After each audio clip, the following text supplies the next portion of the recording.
Hello. Today I'm going to talk about the attributes, which are an important thing in the SABSA methodologies, finding out attributes that you connect to different resources or assets. So this presentation is extending the material and giving you more chances of doing great work with your project company. My name is Lars Furberg, and here is my contact info. And this is a part of the Enterprise Security Architecture course, which we have in Luleå.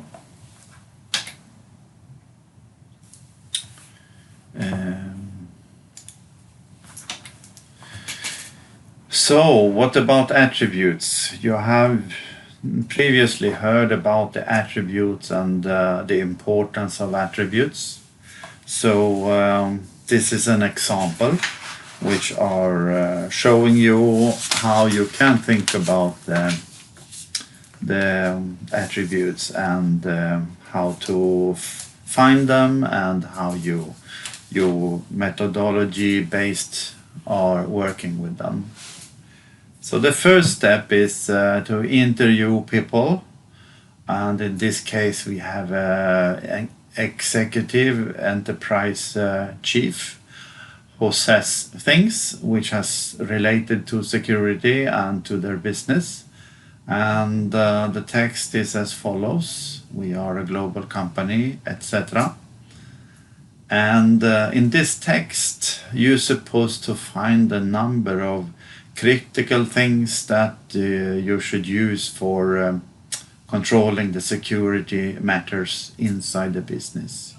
So think about this as a business person who emphasizes and have wishes about how the business should run like, and that you should try to find business drivers inside the business which are important for the prosperity in the business, for making profits, or to make the company better, more fitted for the situation.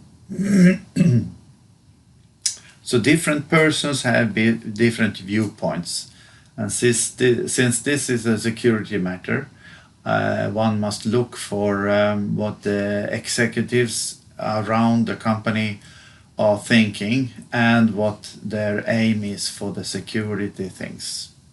So first of all, you look for business drivers that create business for the company or the enterprise, and secondly, look for security business drivers, those who are tightly connected to how the security need to be developed or changed due to these business activities that you have. So take a moment and read the text, what the CEO is saying here, and then we start looking for what could be business drivers or security business drivers, as we call them, that helps the business go better or extend the business or in any other way change the situation. So if you look at the text, we find a number of buzzwords which are important, and now I'm going to emphasize some of them so you see what I mean, and hopefully you will see that I will look at the word reputation, for example. The reputation for the company is in some way important, and in this case it should be in some way looked upon, and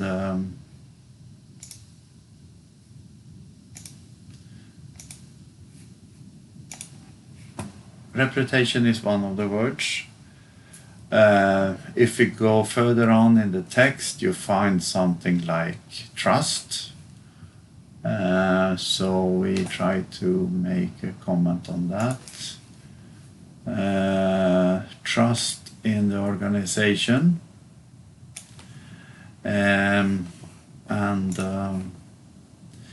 What more?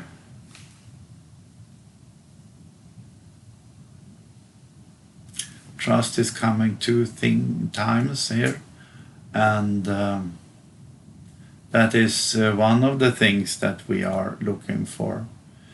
So what we are doing in step number 2 is to identify the stakeholders, in this case the CEO, and what kind of business drivers he or she sees.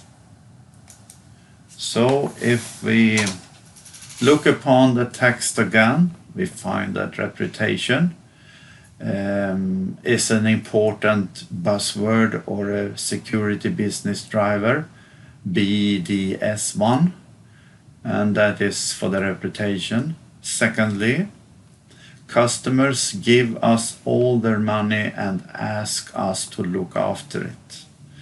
This is something important which the CEO finds that we are trying to manifest with security as well. So we have business drivers also for this. The BDS2 could be that we are creating trust, and the BDS3 is protecting other parties with whom we do business from abuse or loss. So even if we are not talking about the business itself, also our partners or those we make business together with, those parties should also be cleared or secured in this case. So it's both the positive side of the whole thing to protect, and secondly, avoid abuse. So avoidance of abuse or things that happens to my business associates are important as well. And then if we continue to read the text, we find in the end that we have relationships, and we have a reputation, and we have a marketplace where this business are in, and this creates even more business drivers.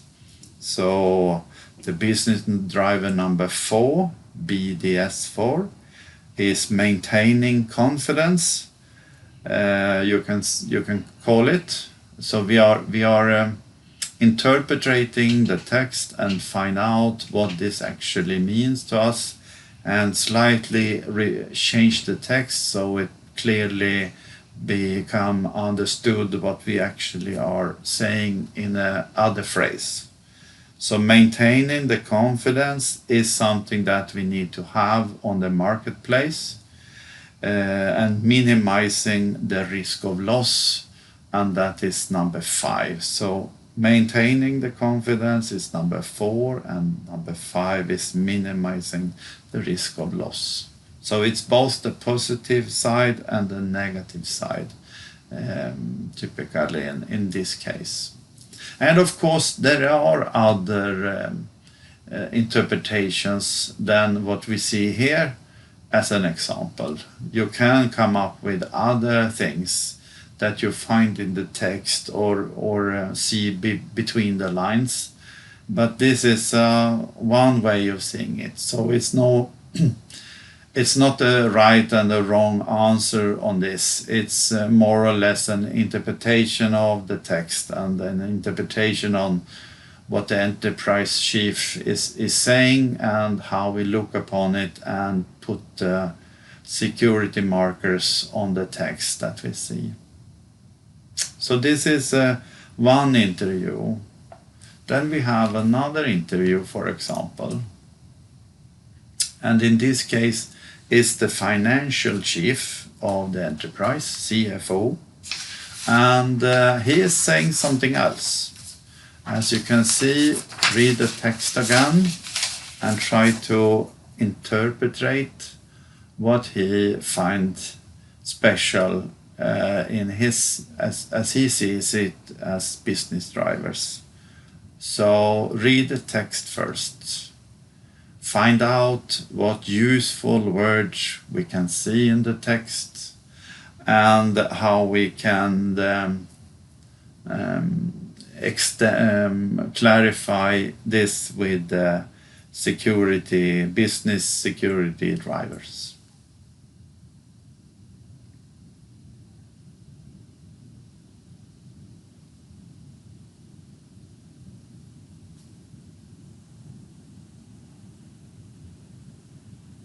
So try to do this by yourself, and I will show a way of clarifying what he is saying or she is saying in this case.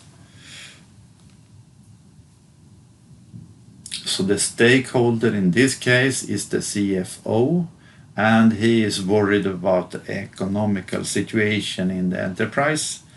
And as you can see, he is a bit skeptical to security. And this is a rather common attitude from some people in a business, that security costs money and it creates nothing to the business. And that's not the case, in fact, but people tend to have this attitude. He must see a return of investment. That is an important step as well. Usually, return of investment is important for a financial officer. He must see cost and benefits with security, that he see cost and benefits for each and every project or things we are doing in the business. Even the security matters must be cost benefit controlled. So every investment you do, even if it's security, it must be related to, is it really creating something good for the business, or is it just something that hinder the business to get along or creating more market shares. So he also says something here, or she says something that is important and a very common comment. It seems to me that it actually hinders the business. This is a very common attitude from some people in a business when we are speaking about security, and you shouldn't be surprised that you see a lot of people having these thoughts about security. So all this we have found in the text, and now we try to identify and translate this into business drivers, or security business drivers, you can call them, because they are related to security matters. So the buzzwords, as we saw previously, it's that this person is skeptical. He must see on each and every investment, because security is also an investment. Just as if you are hiring new staff members, or if you are buying a new machine to your production plan, it is cost, and it must be some kind of benefits with this. And this is the hard thing with security, you can say, that you must show for the business people that there are benefits with security, that benefits could sometimes be you are avoiding some threats, you are avoiding costs or something else, and that could be described as benefits because you are seeing an alternative situation coming up if you don't have virus protection or firewalls or whatever. So when you're trying to make an investment in a firewall or change the attitude in policies or something else, you must look for how could this be beneficial for a manager who don't know the technical things behind security, and still understand that this is important for the business well-being. So he also, or she also says, I want to have a clear demonstration of the return of our investment. And this is typically for a financial advisor or manager.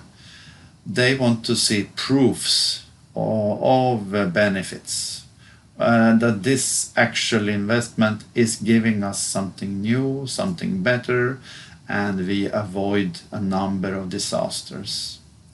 So this is the business driver number 6, which are ensuring that we have a security system solution which is cost effective. And cost effectiveness is something that one must consider in several ways. Cost effectiveness don't necessarily mean that we should have a lot of security, but it should be rightly connected to our business itself. Not too much and not too little. That is usually the answer to the question on what level the cost effectiveness is the optimum way. The effectiveness in what we actually are doing is in a normal or reasonable way. You usually have a balance between how easy you address and use the company's web portal in comparison with how many security features you have, how much identification you need to have to log into your web portal and to buy things. So the customers is feeling reluctant to the business because it's too complicated to log in and buy things from your web portal, for example.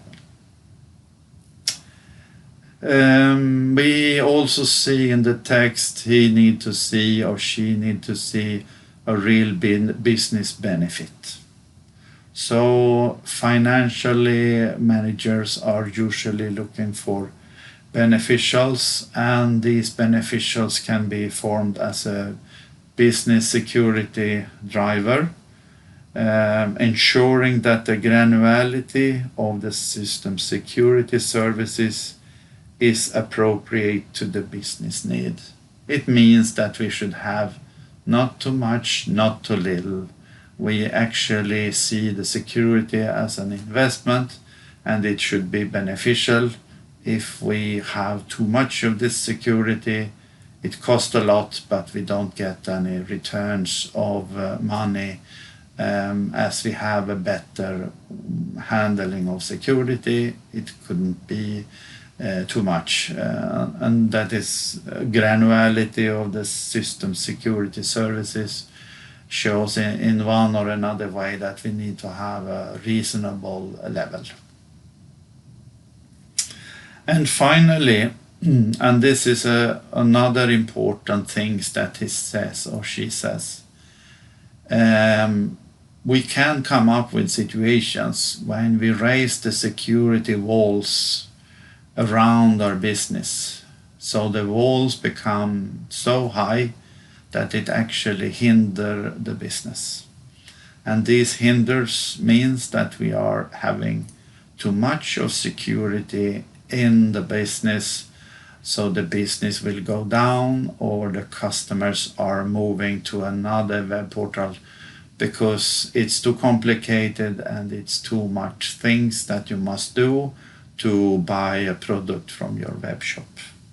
So the BDS 8 is dealing with preserving the ability of business users, which are authorized, of course, to maintain a high level of productivity. That we actually do much of work or buying or doing behaviors on time-based, reasonable time, you can say. Okay.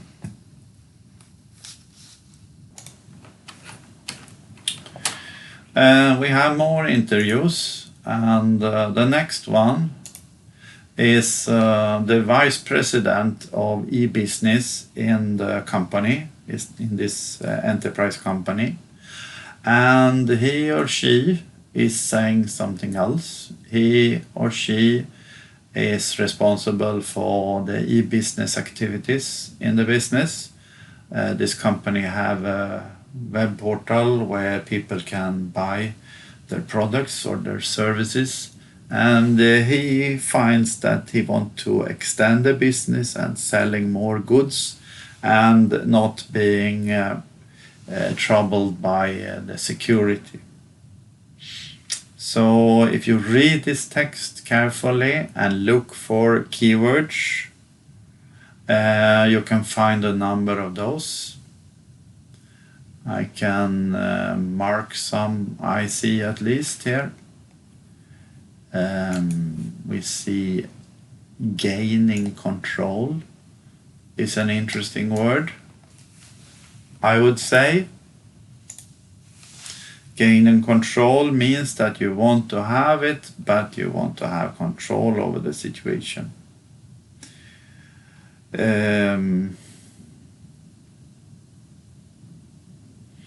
You have different applications that is maybe important in one or another way. It's important for the relationship and what the consequences will be if we lose our good relations with business associates and customers, as we see here. So in this case, we find one or two business drivers in the text which are trying to clarify what we interpret from the e-business vice president. So if I do this, you can see that the gain and control of the customer relationship is important, that the business is diverse. It's not handling just one set of portfolio, it has several portfolios. So the business is widespread, and that could be a business driver number 9. And number 9 should then, in this case, be said like providing the setting of policy and control and monitoring, following the policy, and it is a corporate governance situation for the whole system. So everywhere in the business we should have the same kind of policy over things, and that is important for the e-business. So different shops or different ways that we sell goods or do other stuff, it shouldn't be different compared to services or products that we try to sell in different countries or in different areas that we have products. The second thing that we see here is that we have many different application projects, and everyone is doing its own thing, and this could be problematic since we are an enterprise and have a common ground, as we should have. Everything should follow the same procedure, so we are not scaring away customers or making them unpleasantly surprised that some part of the business is doing things differently than other parts, and this is then a problem. So our own brand would be badly damaged by not having things following the same procedure with the policy as we talked about previously. So the business driver in security, number 10, could be said that security architecture should be independent on any specific vendor or product and should be capable of supporting multiple products from multiple vendors. So this is actually, when we do this interpretation, that people are doing its own things around the enterprise means that you are using softwares, you are doing your web shops differently, and you need to have a common ground and a policy for how everything should be developed, and it should be loosely coupled to technology and to vendors or products, so we are not sitting and being very alone with problems when this company or this vendor is turning his back up or becoming a bankrupt situation. So the e-business person has some good things in his mind about how you can be having all the eggs in the same basket, and that could be a trouble situation later on in the business. Okay, we are doing more interviews, and now we are going to the Vice President of Marketing and Distribution. And this person is, let me see, we have some problem here.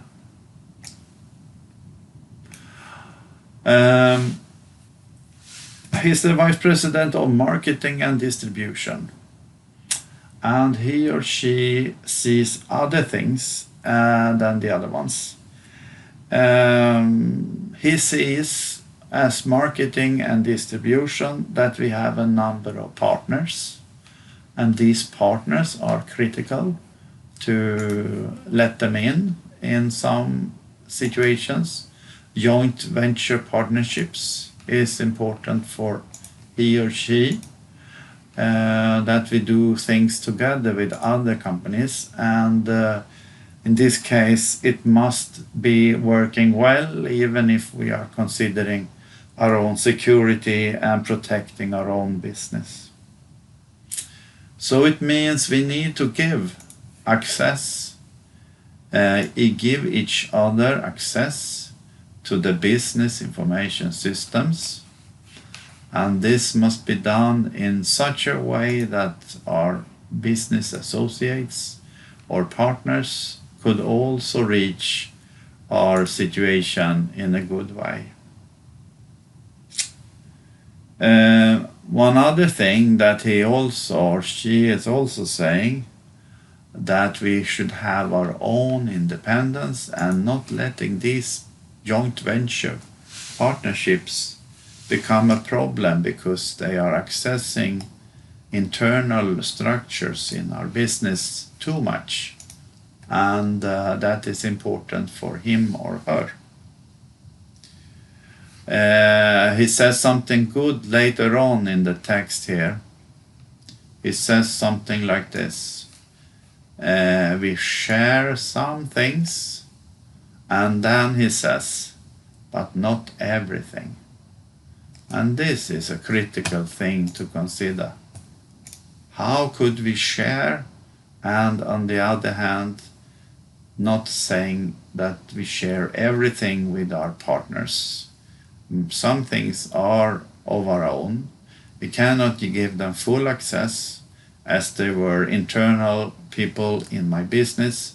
They must have another window to our information systems than the rest of the guys who are working in my business. And this must the security take care about.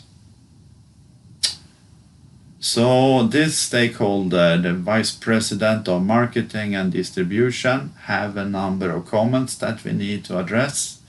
And what business driver can we see between the lines here? Try to find some of them, but I have underlined some of the things that you should look for. And I have done an interpretation of this, and there is possibility to make other interpretations, but this is one way of looking at it. As we see, the partnership, the joint venture partnership is important.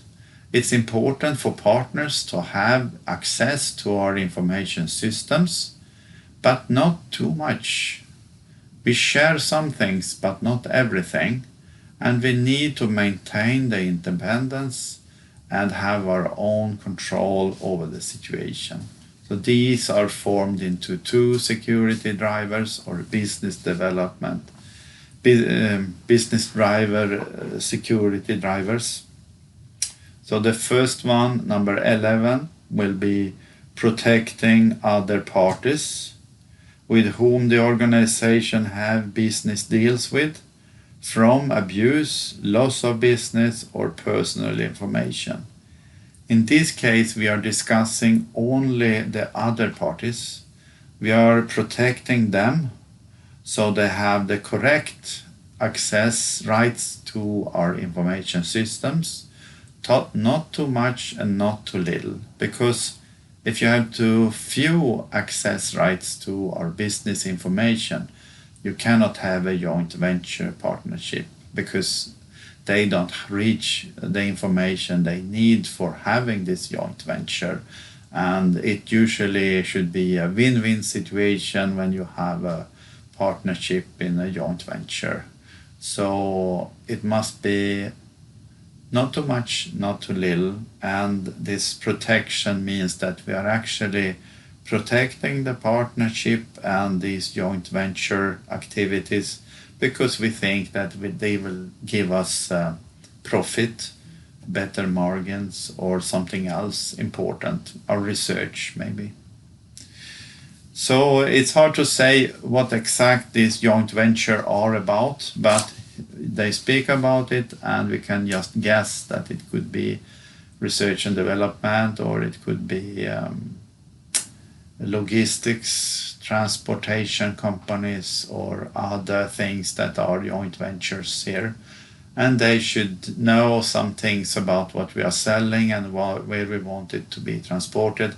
And that is important that they have the right amount of information from our information systems, not too much, so they can do too much things, but reasonable. So number 12 is discussing all this. Ensuring that employees using the system are only granted authorized access within their need of knowing and within the need of their use privileges. So it means that every worker should have their own access depending on what he or she are working with and their responsibility. Not too many things and not too few things. And that is dealing with the employees. So number 12 is about employees, and number 11 is our parties who there is a text about and we formulate as a business driver. So now we have gone through a number of interviews and we have collected information. In this course we have a business case where you read different things and stories about the company and their struggles and their problems and their visions and goals with their business. And depending on who you're talking to, you get different materials of information and you do your business driver based on that. And as we said previously, the company's well-being and the business drivers itself is mostly based on how they create profit, how they create more market shares or something else. But when we talk about these things that we see in the interviews, we are more or less concentrating our efforts on security business drivers, those who are related to what security solution this company must have.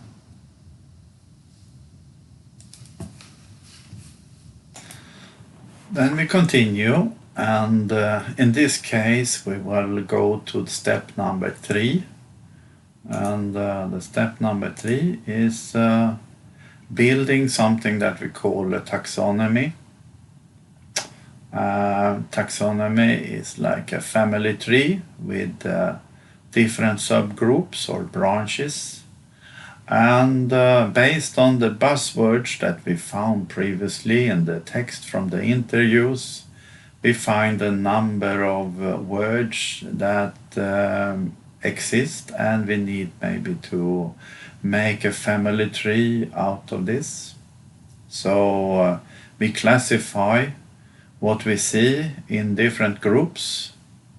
For example, we have a branch which we see here, a classification called user attributes. And this tree is something that the company have already developed previously, and the tree need to be extended or changed or becoming bigger or different in some way. So usually you have a taxonomy that you have from another company. In the course book there is this family tree in one of the pages. I mention it in one of the class sessions. And what we see here is a number of buzzwords. The unique name here is protected. And we have also a definition of what we mean with protected in the user attribute viewpoint. So the circled one here is the family owner for business attributes, which are user attributes of different kinds. And secondly, you set a name on it, protected in this case. It could be error-free or something else.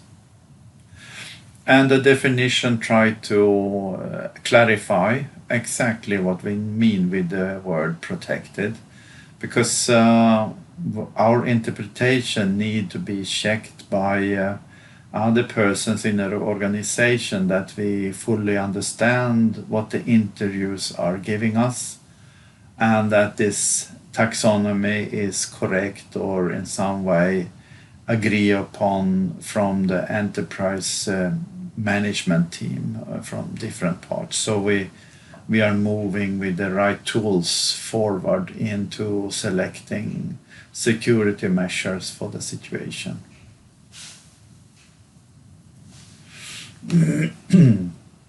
That is number 3. Number 4, we connect the business attribute taxonomy to the business drivers into attribute names. So if you remember the first business driver of security from the first interview, we had a person which were the CEO. And what did the CEO said? He said a number of things, and some of the things were important for him, and it was that the reputation is important, that we are competent in our field, in our business sector, and so on. So the business driver that you have on the CEO interview is connected to some kind of definition of the business driver itself. And then you connect them to attributes from the family tree, which you have on the bottom right corner. In this case, reputable and competent are buzzwords that you maybe can find in the tree, which are strongly linked to the statement of the business driver. So you read the business driver definition and find what kind of useful attributes, possible attributes you can find there. And one of the buzzwords is protecting, which is used in the definition, that you are a reputable organization is the second one, and that you are a competent company in the industry sector. So you see at least 2 or maybe 3 different words which could be attributes in the family tree in the bottom right corner. And then you continue to do this with all the business drivers that we have found on the previous interviews. And I don't remember the number in total, but it was like 12 or something like that. So each and every of those have their own row in this table, and the row is clarifying where you find this business driver, who have said this, as a way of looking at the business, what manager it is. So there is a traceability back to the interview. You are also trying to make a definition or a statement of what this business driver is actually saying in shorter words, and then you try to connect it to specific words, which could be in the taxonomy tree down in the bottom right corner. So you try to make a trace from the interview and down to the tree here. And doing things with traces and doing it systematically is one important thing with security work in general, to being systematic. That was step number 4, and I talked a bit about traces and traceability. So what we see here is that you can actually, from the work we have done up to number 3 and number 4, actually see traces backward and forward, as you see in this table, these two tables. You see a table where you find business drivers, and then you see what kind of supporting attributes which are strongly linked to the statements in the definitions of business drivers, and back to the interview of one specific person on a specific day, you can even mention here. So the traces are both in that direction, from the driver to the attributes, and from the attributes back to the business drivers. So if several drivers are talking about the same stuff, like in this case that you have an attribute called informed, which are existing in several different business drivers, you see a link to specific attributes which are stronger or have mentioned by several persons in their interviews, and that is a clear link to that this is important or critical for several persons in this case.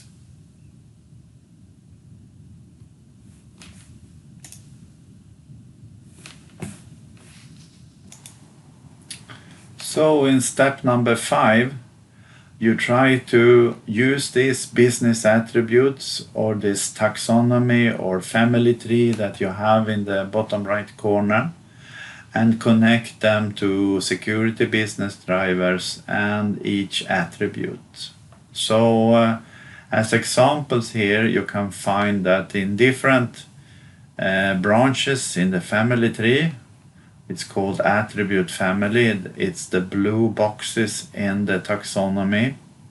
They are family names. So there is something called user attributes, business strategy attributes, management attributes, operational attributes, and risk management attributes. All of these are blue boxes in the family tree, and underneath you have a number of choices, and this could grow or change over time, but each and every of the attributes have their own specific name and unique names, and they are in the middle of this table. The middle column you can see such as cost effectiveness is something that has to do with management attributes. Operational attributes is that you should be productive. Business strategy attributes could be like reputable, that the company have a business name which stands for something important. And then on the right hand side you have a generalized attribute definition, So when you go through your information systems, you can find the attributes useful in several interviews and in several information systems that you want to be reputable. And what should I do in that case? Well, if you look at the definition, you can find that the system should behave in such a way as a safeguard for the business reputation of the organization. So each and every information system should behave in such a way that it protects the business reputation and the reputation of the organization. So this is a critical thing for some businesses, or putting on the first line, and something to work for. And when we are doing these definitions, we have a clear mind on what we suspect the business to be like everywhere in the organization. So it's no difference if you are on the marketing department or in the production plant, or if you are in the sales department, etc. Reputable means the same for all of them. Okay, let's go to the next step then. Now these attributes are defined, they are put in situations or collected through the interviews, and we have decided that we have this tree of elements. Now we need to consider the business or the impact risk that we need to measure or assess. And this could be done in a number of aspects. We need to look for negative consequences if we have a loss or an event which are highly connected to the attribute. So as we saw previously, you can see those who are connected in a positive mind and a negative mind. And it leads to lack of reputation in one of the information systems, would lead to a number of things, or the personal staff members are not aware about the reputation and what we suspect to do or behave like. So it means that these attributes could be reduced, and since we are putting numbers on each and every attribute, we can be better or worse in any of these. So it means actually, if we go back to the previous slide, you can see that the family tree here, it is different colors depending on how well we perform in different aspects or attributes. So different numbers means different how strong we are in these aspects. So the coloring is a part of the risk measurements of how well we perform on each of these attributes.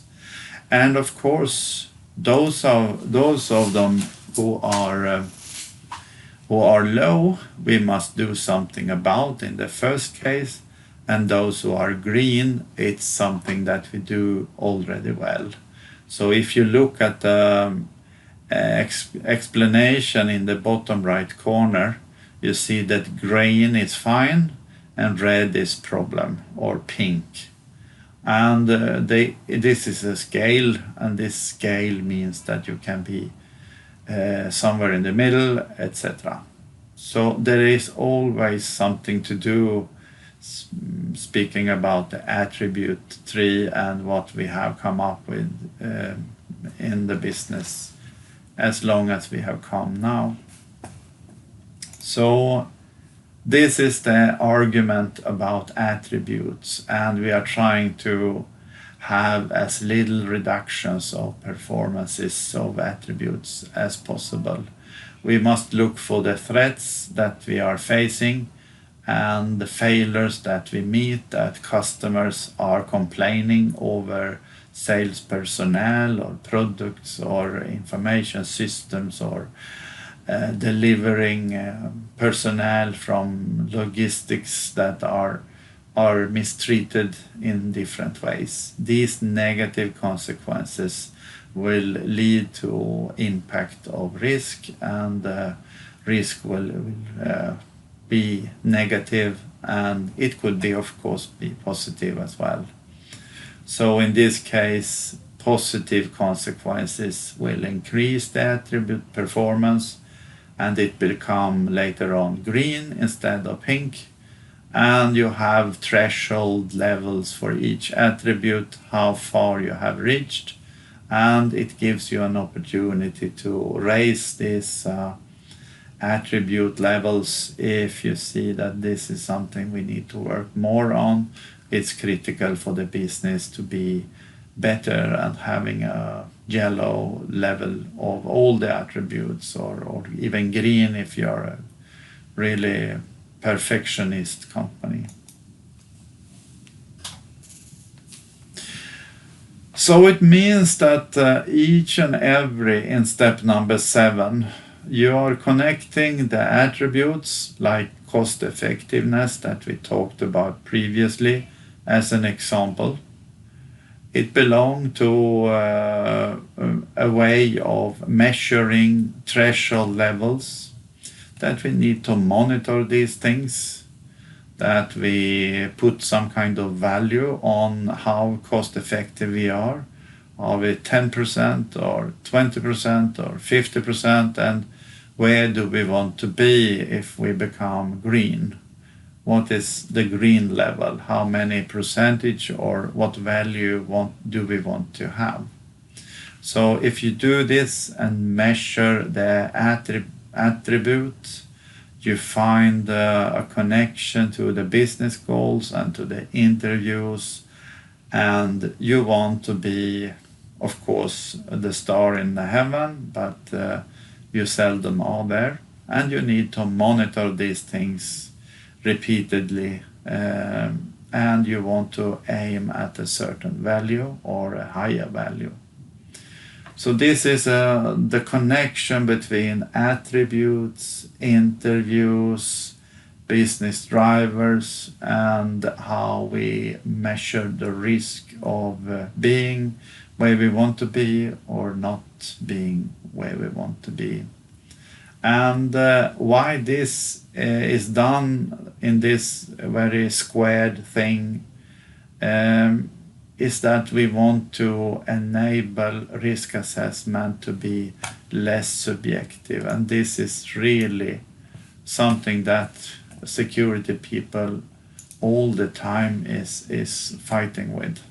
That when you are a security officer, you look with your own eyes. And by doing these steps, by these interviews, by this family tree of attributes, you try to remove the chances of being subjective by saying that, well, this is not what I came up with as a security officer.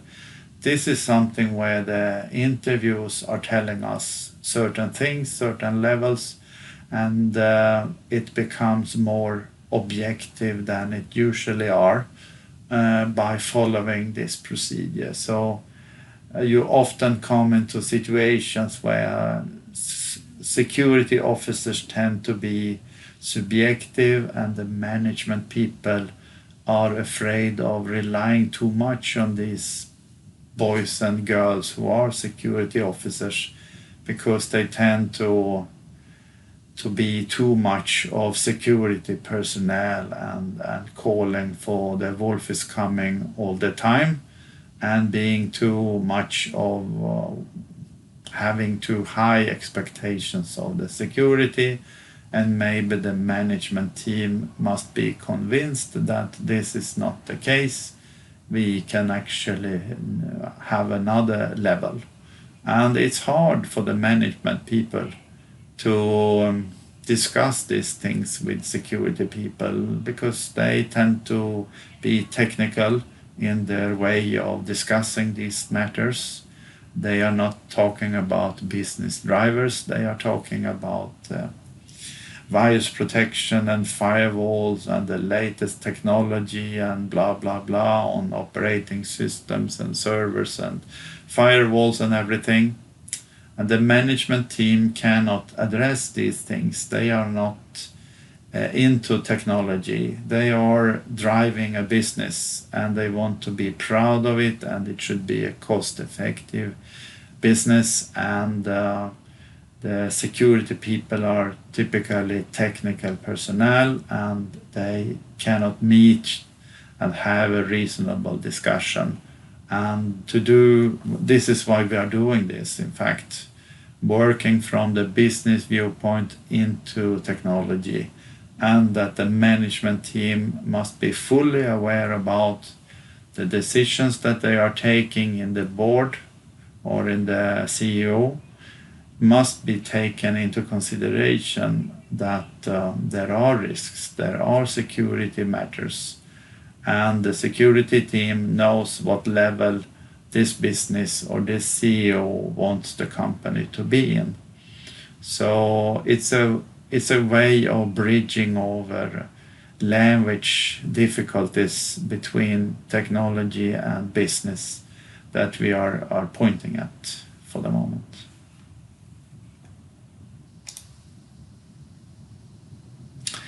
So we are trying to measure and try to justify all the things that we do in one or another way when we are measuring. So we want to look for completeness when we are measuring. We want to look for compliance, for assurance, and for performance. And these are a number of questions that you can put to the measurement activity, if it is okay or not, if the system is properly tuned, for example, it is a performance issue. So completeness is an important one. Have we actually done all the things that we're supposed to do? And we can see that all these are following, as you see here, the justification thing is the important step here. The justification is to try to create proofs for that we actually are cost effective on a certain level, and how we are explaining that. So once again, as I said to the previous slide, this is a case where technology meets business, and the management team need to, by their business eyes, to understand fully what the security people are trying to convince them about and what level we want to be in. So it's a balance between the management people and the technology parts of the business to find a reasonable level where we can be agreeing upon a number of things. Okay, step 9. Define metrics. And what can be done here in the metric type? Well, the metric type could be soft, it could be hard, it could be descriptive, it could be comparative, or it could be predictive. So predictive means describe the current state of the object or attribute being measured in relation to its trend in order to project and predict the future state. So we are looking at the current situation, and based on the current situation, we are saying that this could be a trend for us, that we are raising the value with 10% from previous measurement, and we want to be 10% better or 2% better or whatever. So it's a kind of relational viewpoint from the current situation that we want to aim at, and that is the predictive way. We want to show where we want to be when we do the next measurement. If it is soft metrics, then it's qualitative. It's quizzes to the people in the business, how they feel about things, about their cost effectiveness, or whatever it's about.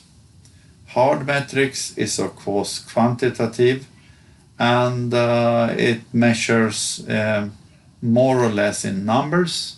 By the soft ones, it's more of qualitative touch, which means that you have interviews and you try to say, have this cost effectiveness gone up since last year? It means that you are putting questions to a number of important persons inside the business or your partners and try to measure, have something gone better or gone worse, or what has happened. And it's of course subjective and it's qualitative depending on who you select to put questions to.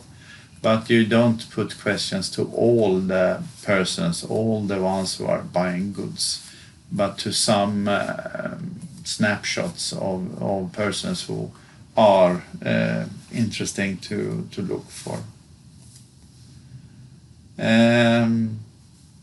Descriptive means that you describe the current state of the attributes that are being measured, and that is in one or another way a metrics as well. And comparative is the way that we are describing the current state and of the attribute and measure it in comparison with an attribute which are related to another place or another time. So you put your situation to a competitor or something which are happening in France when you are selling stuff in Sweden, to make a comparative study between France and Sweden in your business if it is a multinational enterprise company, for example. That was about metrics. So there are plenty of things to look upon here to try to be as little subjective as possible and to convince the management people and the technology people that we are following the ideas that we have decided upon previously. So then we are at step 10. Return to the business management.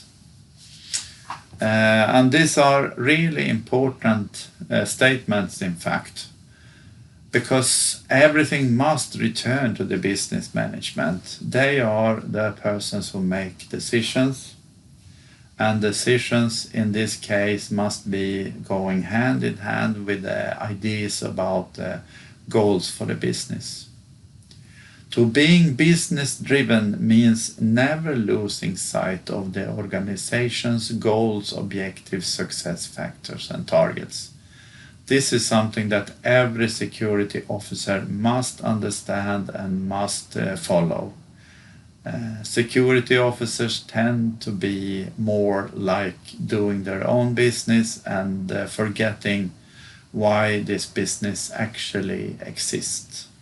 So it's important to refer back to the business management, what you actually are doing and why you are doing these things on the technology level, because it means it need to have a link back to what business drivers you have, the real business drivers, which has to do with the profit or whatever it is we are looking at. And the second one, ensuring that the security strategy demonstrates support and enhances and protect the business.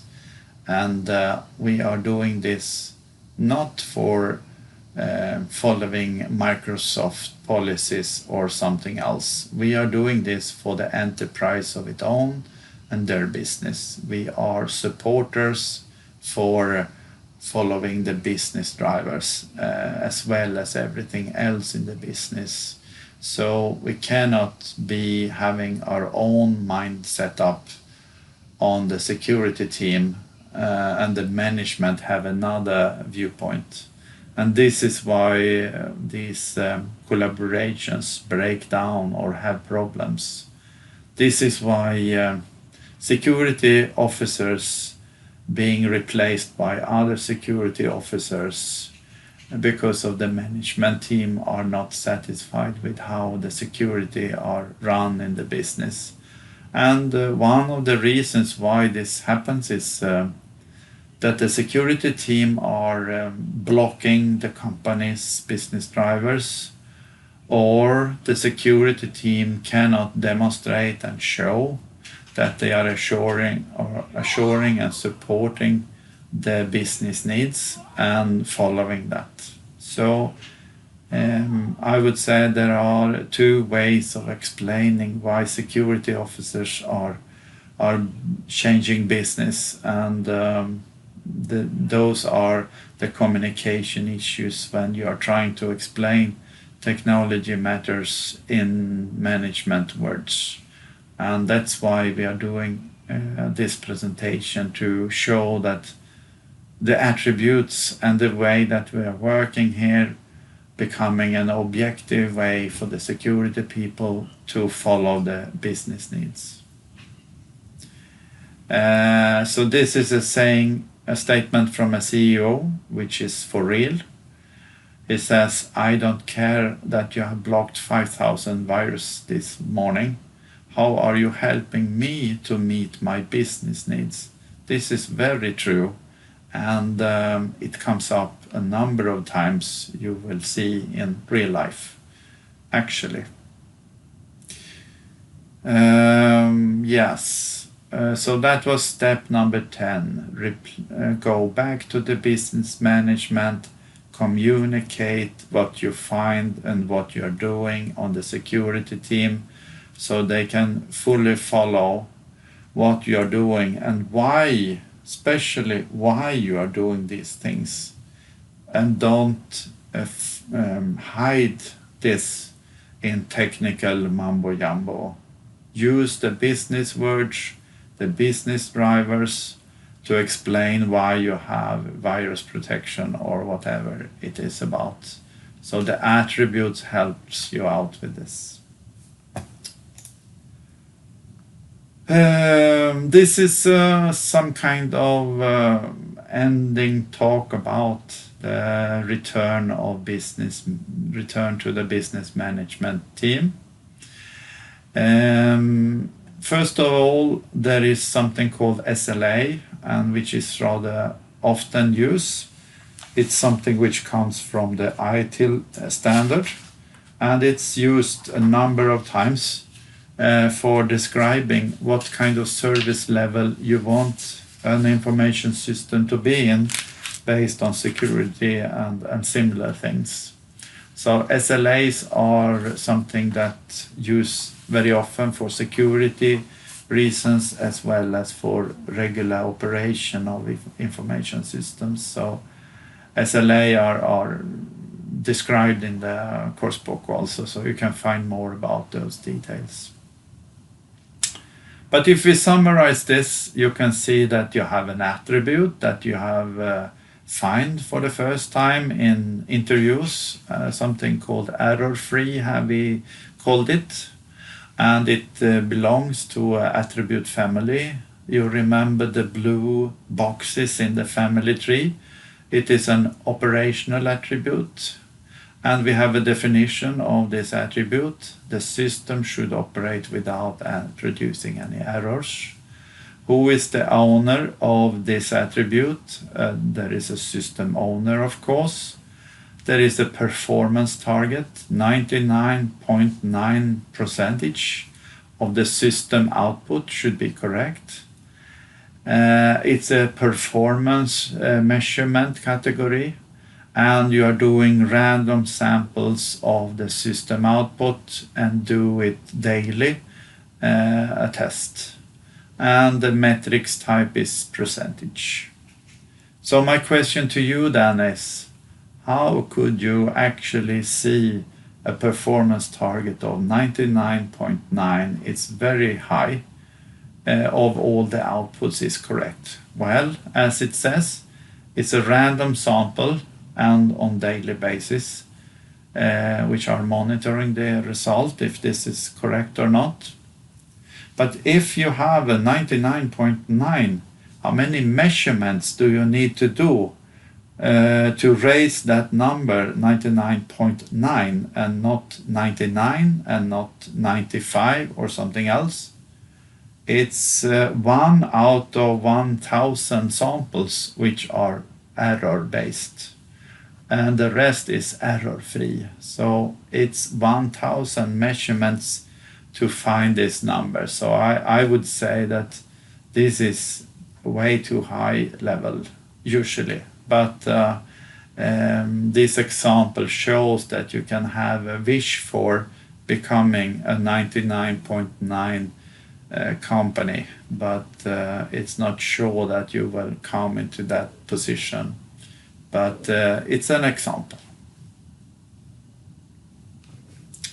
And finally, where have we been? This is a recap. Where have we been when we are doing this video? Well, we have been in the SABSA matrix, and we have been in 3 different boxes. For finding the attributes, we were in the top left corner. To raise and discuss the risks and the opportunities, we were at the first level, contextual level, but on estimation of risk, and that's the why. And finally, we also were looking for business drivers for security in this case. And that was on conceptual level on the what statement, the asset statement, you can say. So this is what we have done in this video. Have a nice day. Bye.